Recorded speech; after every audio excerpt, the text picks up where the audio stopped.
जय श्री कृष्णा फ्रेंड्स, कैसे हैं आप सब। तो चलिए आज हम चैप्टर 1 की टोटल रिवीजन करते हैं, ठीक है। थोड़ा सा चैप्टर 1 को स्टार्ट करने से पहले बेस क्या था थोड़ा वो भी याद करेंगे। वहाँ से शुरुआत करते हैं। जब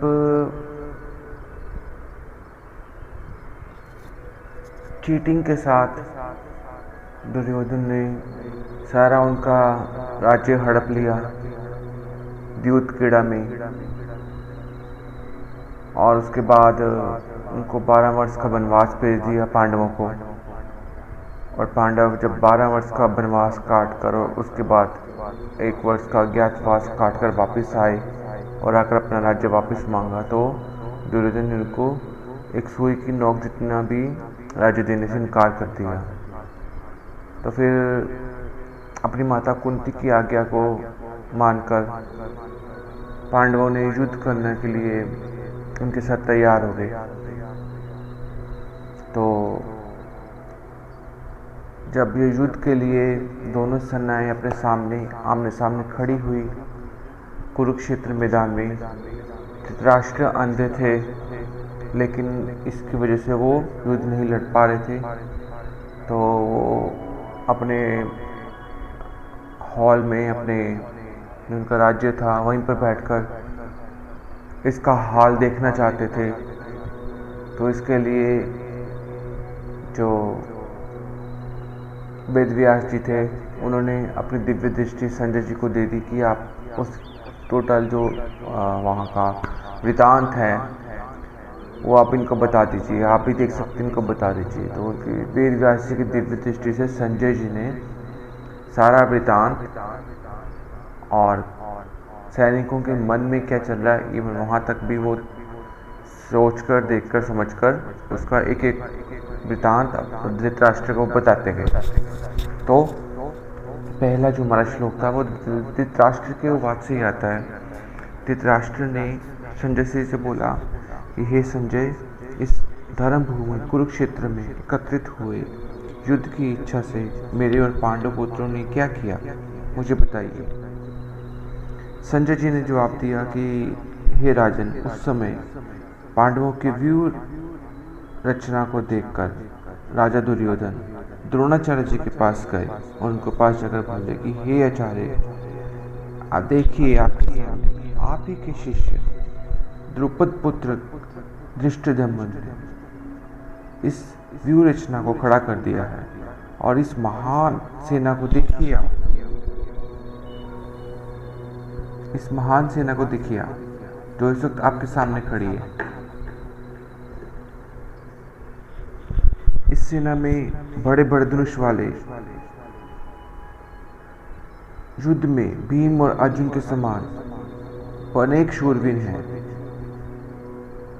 सात्विकी और राजा विराट, राजा द्रुपद, धृष्टकेतु, चेकिस्तान, काशीराज, पुरजित, कुंती भोज और शैब्य, युधामन्यु, उत्तमौजा, सुभद्रा के पुत्र अभिमन्यु और द्रौपदी के 5 पुत्र, ये सब महारथी हमारे सामने खड़े हैं।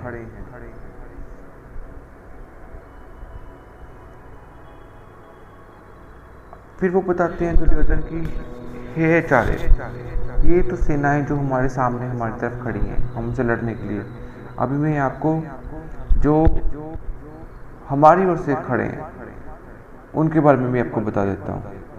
हमारी ओर से आप स्वयं भीष्म पितामह, कर्ण, कृपाचार्य जी, अश्वत्थामा, विकर्ण और सोमदत्त के पुत्र भूरिश्रवा और भी अनेक प्रकार के शूरवीर जो अनेक प्रकार के शस्त्रों से सुसज्जित हैं और युद्ध में चतुर हैं, कौशल हैं,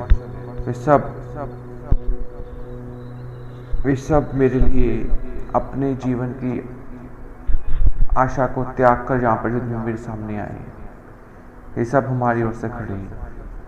लेकिन द्रोणाचार्य जी ने दुर्योधन की किसी भी बात का जवाब नहीं दिया, क्योंकि शायद वो समझ रहे थे कि ये एक छल कपटी इंसान है और बातों बातों में मुझे उकसा रहा है, इसलिए। लेकिन उन्होंने कुछ जवाब नहीं दिया। इस पर पितामह जी ने, भीष्म पितामह जी ने अपने पौत्र दुर्योधन का बल स्ट्रॉन्ग करने के लिए, उनको थोड़ा सा कॉन्फिडेंस देने के लिए उन्होंने शंख को जोर से बजाया। और जैसे ही उन्होंने शंख बजाया, उसके साथ ही एक साथ अनेक तरह के शंख, नगाड़े, ढोल, मृदंग, नरसिंगे सब एक साथ वहाँ पर बजने शुरू हो गए। जैसे ही कौरवों की सेना में सब ये शंख नगाड़े बजे, उसको देखकर जो श्री कृष्ण जी थे और अर्जुन जी, इन्होंने भी अपने अपने शंख बजाने शुरू कर दी। श्री कृष्ण जी ने पंचजन्य नामक शंख बजाया, अर्जुन ने देवदत्त नामक शंख को बजाया और भीमसेन जी ने पौंड्रक को बजाया, पौंड्रक शंख को, और राजा युधिष्ठिर जी ने अनंत विजय नामक शंख को बजाया और नकुल और सहदेव ने सुघोष और मणिपुष्पक नामक शंख को बजाया। इसके बाद काशीराज जी, महाराज शिखंडी जी, धृष्टद्युम्न, राजा विराट, सात्यकी, राजा द्रुपद और द्रौपदी के पांचों पुत्र, सुभद्रा के पुत्र अभिमन्यु, इन सब ने भी अपने अपने शंखों को गायन किया, बजाया। अब जैसे ही हर तरफ से शंख, नुपुर, ढोल, नगाड़े सब बजे, तो इससे क्या हो गया कि इनकी तरफ से जब बजे तो जो दुर्योधन था, उनकी टीम थी या कौरव सेना थी, उनके हृदय को इस साउंड ने विदीन कर दिया, डरा दिया, दहला दिया कि देखिए हम कितनी स्ट्रॉन्ग सेना के साथ आपके सामने खड़े हैं। लेकिन इसी बीच क्या हुआ, जब दोनों सेनाओं के शंख बज रहे थे, अर्जुन जी ने पूरे जोश के साथ, देखिए यहाँ वर्ड जोश आया है क्योंकि इस वक्त उनके मन में कोई डाउट नहीं था, उन्होंने बोला, हे राजन, हे कृष्ण, हे भगवान ऋषिकेश, आप मेरे सेनाओं को मेरे रथ को दोनों सेनाओं के बीच में लेके चलिए। मुझे थोड़ा गौर से देखना है किन किन के साथ मुझे युद्ध लड़ना है।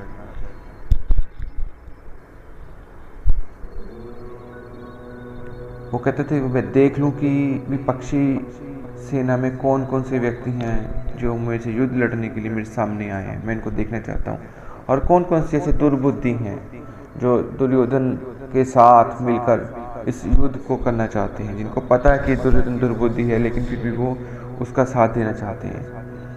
तो ऐसा कहकर भगवान श्री कृष्ण जी ने उनका कहना मान लिया और दोनों सेनाओं के बीच रथ को लाके खड़ा कर दिया। अब भगवान जी बोले कि लो भाई, दोनों सेनाओं के बीच अपना रथ आ गया है, अब तुम यहाँ पे खड़े होकर दोनों सेनाओं को देख लो।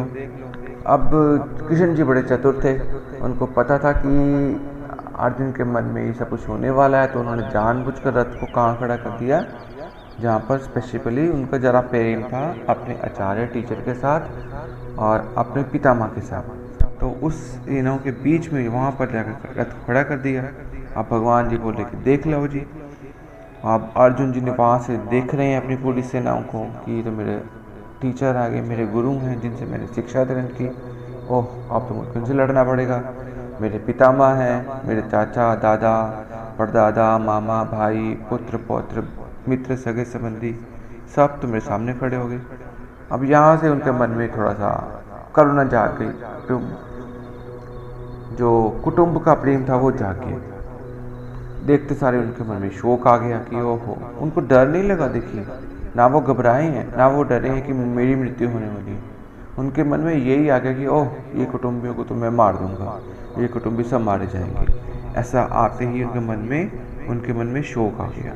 अब शोकग्रस्तों को उन्होंने कृष्ण जी से क्या बोला, वो बोले कि हे कृष्ण, इस युद्ध क्षेत्र में युद्ध की अभिलाषा से इन स्वजनों को देखकर मेरा अंग शिथिल हो जा रही है, मेरा मुख सूखा जा रहा है, मेरे शरीर में कंपकपी आ रही है। भगवान, मुझे तो शरीर ठीक से खड़ा भी नहीं होया जा रहा, मेरे हाथ से धनुष और बाण भी गिरने शुरू हो गए हैं, मेरी त्वचा भी जलने शुरू हो गई है।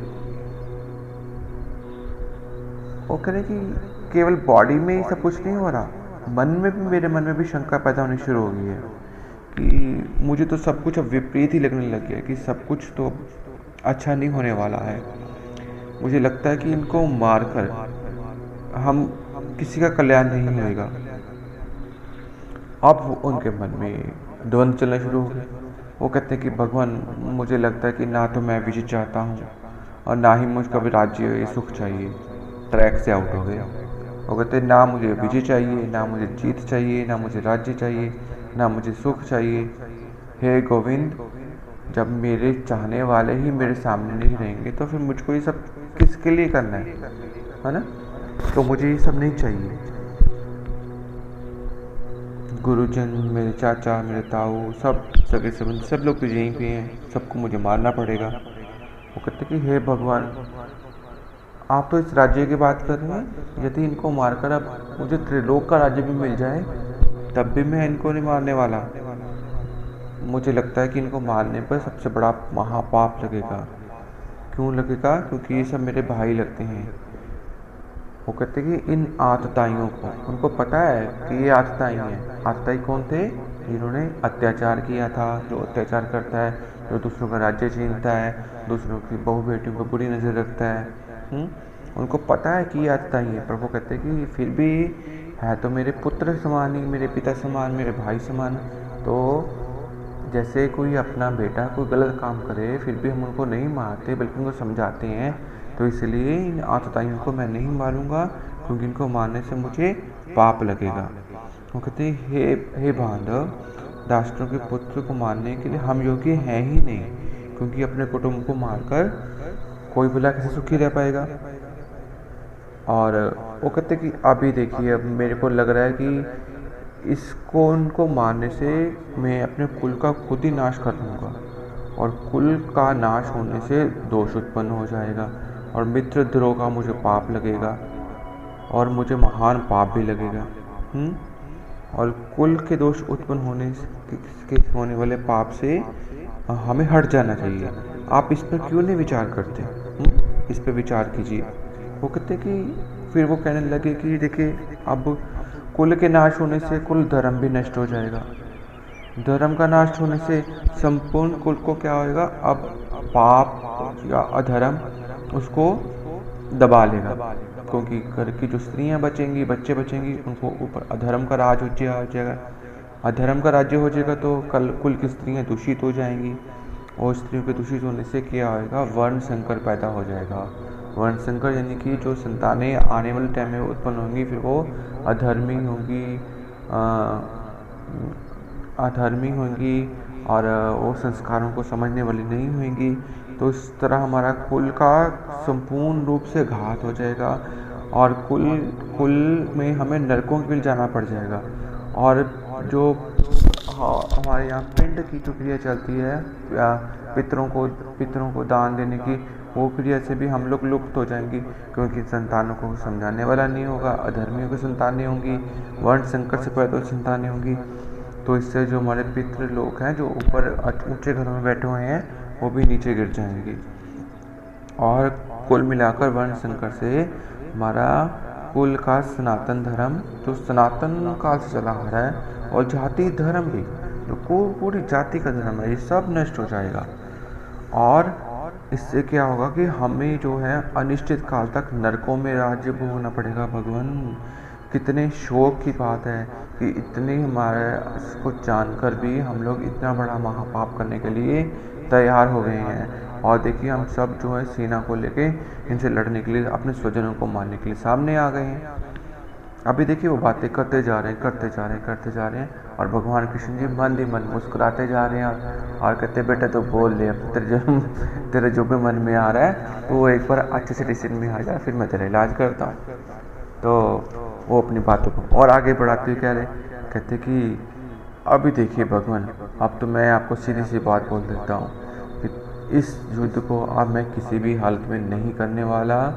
चाहे धृतराष्ट्र के पुत्र मुझ निहत्थे को आकर मेरा गला भी ना उड़ा दें, मुझको मार भी ना दें, तो भी मैं युद्ध करने वाला नहीं हूँ। और मुझे लगता है कि यदि वो मुझे मारेंगे तो ये मृत्यु भी मेरे लिए श्रेष्ठकर ही होगी, क्योंकि मैंने अपने स्वजनों को मारने का इसके बारे में सोच लिया, और ये एक महान पाप है जो मैंने सोच लिया। अब उस पाप का प्रायश्चित मेरी मृत्यु के साथ ही होगा, इसलिए अब मैं युद्ध नहीं करूँगा। ये रहा मेरा गांडीव, ये रहा मेरा धनुष। ऐसा बोलकर अर्जुन जी ने अपना धनुष नवान उठाकर फेंक दिया, और आप विलाप करते हुए, रोते हुए रथ के मध्य में पिछले भाग में जाकर बैठ गए। ठीक हो गया। इसके साथ ही हमारा जो है चैप्टर 1 वो कंप्लीट हो गया। अभी देखिए 28 से लेके 47 तक 46 तक भगवान जी को अर्जुन जी ने अपना शोक बताया कि ये मेरे मन में कारण था, और ये देखिए गीता का बेस बना। अभी कई बार हमारे मन में प्रश्न आ जाता है कि चैप्टर 1 की क्या ज़रूरत थी गीता में ना, तब डायरेक्ट उपदेश भी तो मिल जाता था, लेकिन ये बेस हम सबके लिए ज़रूरी है। देखिए ऐसे मौके पर भगवान जी ने अर्जुन जी का कल्याण किया, जिस मौके में वो दोनों सेनाओं के बीच युद्ध के मध्य भाग में खड़े थे, जहाँ पे उनको युद्ध लड़ना था, क्रोध अहिंसा सब चलनी थी वहाँ पे। ऐसे समय पर भी आकर भगवान जी ने उनको अपना उपदेश गीता का दिया। और अब देखिए हम लोग भी एक तरह से इस दुनिया में आए हैं, अपने कर्मों कर रहे हैं, और हम लोग भी कई बार अपने कर्मों से डिटैच हो जाते हैं। क्या करना चाहिए क्या नहीं करना चाहिए, जो नहीं करना चाहिए उसकी ओर भाग जाते हैं। पाप लोभ मोह अहंकार दुख इन सब में फंस जाते हैं, है ना, क्रोध वासना लोभ। तो ये आने वाले चैप्टर्स जो हैं वो हम सब का अर्जुन के माध्यम से हमें सबको उस ईश्वर का दर्शन करवाएंगे, हमें सत्य का पहचान कराएंगे और हमें मोक्ष की ओर लेकर चलेंगे। आशा करता हूँ आपको ये रिवीजन का चैप्टर अच्छे से याद हो गया होगा, समझ आ गया होगा। तो अब आप कोशिश कीजिए कि इस चैप्टर को वीकली एक बार ज़रूर इसको रिपीट करना है, इसको छोड़ना नहीं है, और इसका श्लोकों में अध्ययन करना है, क्योंकि एक एक श्लोक आपको अच्छे से याद हो चुका होता है और इसका क्या अर्थ है। जब मीनिंग अंदर समझ आ जाता है फिर श्लोक को समझ जल्दी आ जाती है। और साथ ही साथ अब हम टेस्ट के बाद आपका छोटा सा टेस्ट रखेंगे, टेस्ट के बाद फिर हम उसके बाद सेकंड चैप्टर साथ ही शुरू कर देंगे। सेकंड चैप्टर के साथ साथ आपने फर्स्ट चैप्टर को भूलना नहीं है। इसकी रिवीजन आप वीकली साथ साथ जब भी टाइम हो ज़रूर कीजिए, ठीक है जी। चलिए, थैंक यू सो मच सबको, प्यारी प्यारी जय श्री कृष्णा जी।